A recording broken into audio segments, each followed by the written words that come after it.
औज़ुबिल्लाहि मिनश्शैतानिर्रजीम बिस्मिल्लाहिर्रहमानिर्रहीम अल्हम्दुलिल्लाहि रब्बिल आलमीन अस्सलातु वस्सलामु अला रसूलिही करीम व अहलि बैतिही त्वय्यबीन अत्ताहिरीन अल्लाहुम्मा सल्लि अला मुहम्मद व आलि मुहम्मद व अज्जिल फरजहुम। अस्सलामु अलैकुम व रहमतुल्लाहि व बरकातुहू।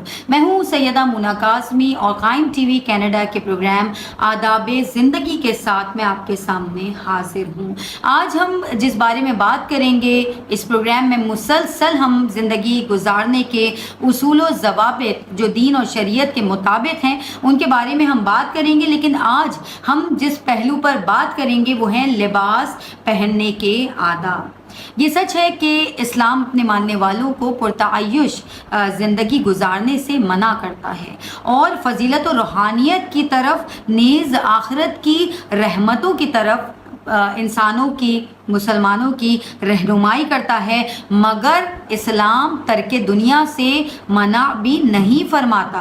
कुरान मजीद राहिबों के तर्ज की वाज़े तौर पर मुखालिफत करते हुए फरमाता है कि कुल मन हर्रमा ज़ीनतल्लाहिल्लती अखरजा लिइबादिही वत्तय्यिबाती मिनर रिज़्क़, कि ए रसूल कह दीजिए कि जो जीनत और खाने पीने की पाक चीज़ें खुदा ने अपने बंदों के लिए पैदा की हैं उनको किस कदर हराम करार दिया जा सकता है। ये सूरह आराफ की आयत नंबर 32 है, जिसमें परवरदिगार आलम फरमा रही हैं कि जो नेमतें परवरदिगार आलम ने इनायत फरमाई हैं उनसे हमें मुस्तफ़ीद होना है। इस तरह इस्लाम ने अपने मानने वालों को अच्छा और आबरूमंदाना लिबास पहनने का भी हुक्म दिया है। एक मुसलमान को चाहिए कि अपनी हैसियत के मुताबिक जायज़ तरीके से हासिल किया हुआ अच्छा और साफ़ सुथरा लिबास पहने।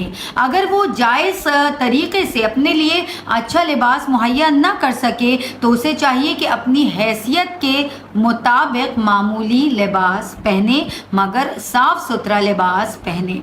इमाम जाफ़र सादिक़ अलैहिस्सलाम इरशाद फरमाते हैं कि अल्लाह जमील है और वो खूबसूरती और तजम्मुल को पसंद फरमाता है। वो फटे हाल रहने वालों को नापसंद करता है, क्योंकि जब वो अपने बंदों को नेमतें अता करता है तो वो इन पर अपनी नेमतों के असरात को भी देखना चाहता है। जब पूछा गया कि इंसान खुदा की नेमत के असर को किस तरह से ज़ाहिर करे, तो आप अलैहिस्सलाम ने फरमाया कि साफ़ सुथरा लिबास पहने, खुशबू लगाएं और घर में सफ़ेदी कराएं और सफाई सुथराई घर में रखें और गुरूब आफ्ताब से पहले चराग जलाने को परवरदिगार आलम पसंद करता है, क्योंकि ऐसा करना अफलास और गुर्बत को दूर फरमाता है और रिज़्क़ की फराखी का मुअज्जब बनता है।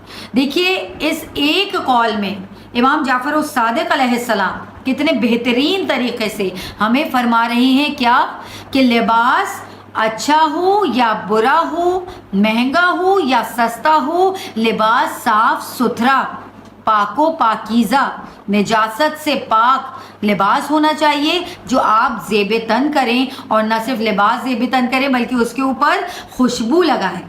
और इसी तरह घर के लिए भी फरमाया कि घर बड़ा हो या छोटा, घर अच्छा हो या बुरा, लेकिन आप उसमें सफ़ेदी करें, रंगो रोगन करें, उसको साफ़ और सुथरा रखें, उसको निजासत से पाक रखें, क्योंकि उस घर में जब हम नमाज़ें पढ़ते हैं, उस घर में जब हम नेक अमाल अंजाम देते हैं तो उसी घर में फ़रिश्तों का आना जाना शुरू हो जाता है। और फरमाया कि परवरदिगार आलम एक बेहतरीन बात कि हम देखते हैं कि हमारे बुज़ुर्ग जब नमाज़े अज़ान मगरिबैन का वक्त होता है तो हमारे बुज़ुर्गों की कोशिश होती है कि वो फ़ौरन कहते हैं कि तमाम घर के चरागों को रोशन कर दो और लाइट्स को ऑन कर दो।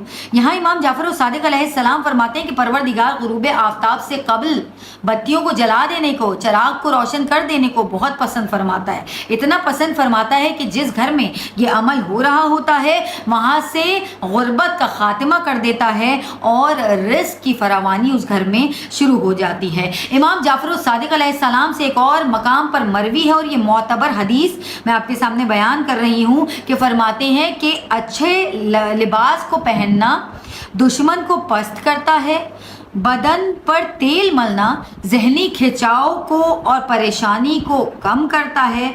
बालों में कंघी करना दांतों को मजबूत करता है, रोज़ी में बरकत का सबब बनता है और कुव्वते बाह को बढ़ाता है।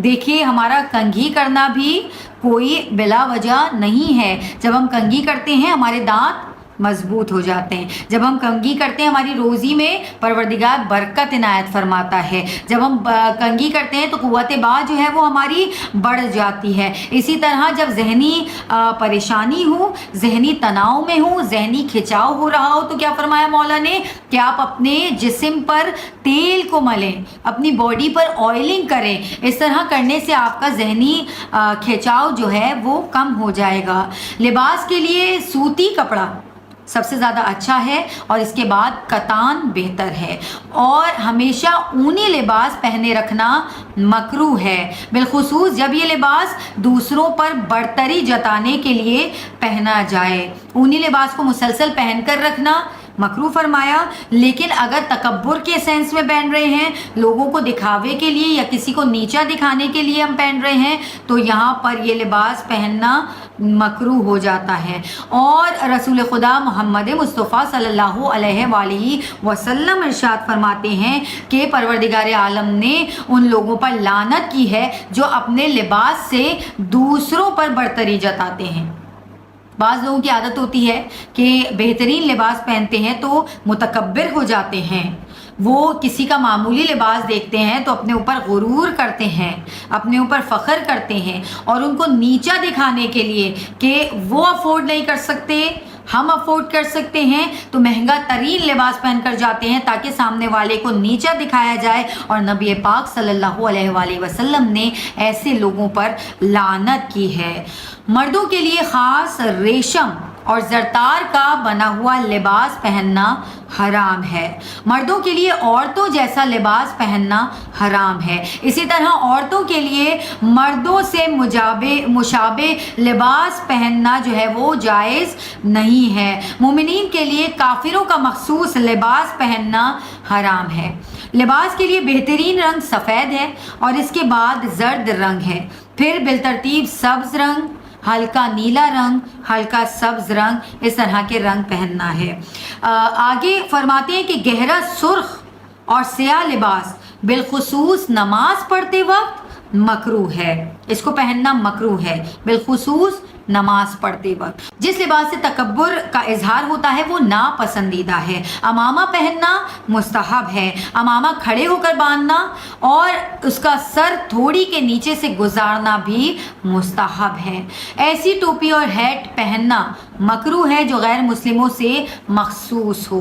अब आगे हम फरमाते हैं कि पजामा और ज़ेरे जामा पहनते वक्त किबला रू होकर बैठ जाइए और ये दुआ पढ़िए कि अल्लाह मेरी सतर पोशी फरमा। ये पहनते वक्त दुआ मांगनी है, ए अल्लाह मेरी सतर पोशी फरमा, मेरे आज़ा को राहत अता फरमा, मुझे इफ़्फ़त अता फरमा, और शैतान को इस चीज़ में से जो तूने मुझे नसीब की है कुछ भी तसर्रुफ़ का हिस्सा न दे और इस तक इसे रसाई हासिल न हो ताकि वो मुझे इन नाजायज़ कामों में मुब्तला करने के लिए जाल ना बिछाए जो तेरे अहकाम के ख़िलाफ़ हैं। और आगे फरमाते हैं कि जब आप कमीज़ पहने तो ये दुआ पढ़ें कि ए अल्लाह, ए लिबास को मेरे लिए राहत, तकवा और बरकत का मुअज्जब करार दे दे, और ए अल्लाह मुझे तौफीक दे कि मैं ये लिबास पहनकर खुश उसलूबी से तेरी इबादत करूं, तेरे अहकाम की अताअत करूं, तेरी नेमतों का शुक्र अदा करूं। तमाम तारीफ़ उस अल्लाह के लिए जिसने मुझे ऐसा लिबास दिया जो मुझे ढांपता है और लोगों के दरमियान मेरी इज़्ज़त का ज़रिया है। बेशक ये दुआ हम ये लिबास को पहनते हुए मांगेंगे तो परवरदिगार आलम हमें इस लिबास ही के ज़रिए हमारी इज़्ज़तों में इजाफ़ा फरमा दिया करता है। जब आप लिबास पहने तो वज़ू करें और 2 रकात नमाज पढ़ें और कहें कि ला हौला वला कुव्वता इल्ला बिल्लाहिल अलीय्यिल अज़ीम, कोई ताकत और क़ुव्वत नहीं बजुज़ उसके जो खुदाए अलील अज़ीम है। और रात के वक्त कपड़े उतार कर बरहना हो जाना मकरूह है। جب کپڑے اتارنے لگیں تو بسم اللہ پڑھیں، اور جب اپنے لباس پہنیں تو نیت کریں کہ میں یہ لباس اپنی ستر پوشی، مسلمانوں کے لیے اپنی آرائش اور اللہ کی نعمت کے اظہار کے لیے پہن رہا ہوں یا پہن رہی ہوں، کیونکہ اللہ آرائش کو اور اظہار نعمت کو پسند فرماتا ہے، اور بے شک جو اظہار نعمت ہے وہ پروردگار عالم کا شکر بجا لانا ہے۔ لباس کو دائیں جانب سے پہننا شروع کریں اور بائیں جانب پر اختتام کریں۔ جب نیا لباس خریدیں تو پرانا لباس کسی ضرورت مند کو دے دیں۔ کوٹ اور قمیص کے بٹن کھلے رکھنا اسلامی آداب کے خلاف ہے۔ جوتوں کے لیے بہترین رنگ زرد اور اس کے بعد سفید ہے۔ مستحب ہے کہ جوتوں کے تلے کا درمیانی حصہ فرش کو نہ چھوئے۔ اچھے جوتے وہ ہوتے ہیں جو پہننے میں تکلیف نہ دیں بلکہ آرام دہ ہوں اور وضو کرنے میں رکاوٹ نہ ڈالیں۔ جوتے پہنتے وقت ابتدا دائیں پاؤں سے کریں اور یہ دعا پڑھیں، اللہ کے نام سے اللہ کی رحمتیں ہوں محمد و آل محمد پر۔ اے اللہ، دنیا اور آخرت میں میرے قدم مضبوطی سے جما دے، اور اس روز بھی میرے دونوں پاؤں کو جمائے رکھنا جب لوگ پلے صراط سے جہنم میں جا گریں گے۔ اور یہ ہم جوتا پہنتے وقت یہ دعا پڑھتے ہیں، اور جوتے اتارتے وقت ہمیں کیا دعا مانگنی ہے پروردگار عالم سے کہ بسم اللہ الحمدللہ الذی رزقنی ما اقی بہ من العذا اللہم ثبتہما علی صراطک ولا تضلہما عن صراطک السویہ، کہ اللہ کے نام سے تمام تعریف اللہ کے لیے کہ جس نے مجھے وہ چیز مہیا کی جو میرے پاؤں کو تکلیف سے بچاتی ہے، جس نے مجھے وہ چیز مہیا کی جو مجھے تکلیف سے، میرے پاؤں کو تکلیف سے بچاتی ہے۔ بار الہ تیرے راستے میں میرے پاؤں کو جمائے رکھنا اور ان پاؤں کو، ان پیروں کو تیرے سیدھے راستے سے ڈگمگانے نہ دینا۔ الہی آمین۔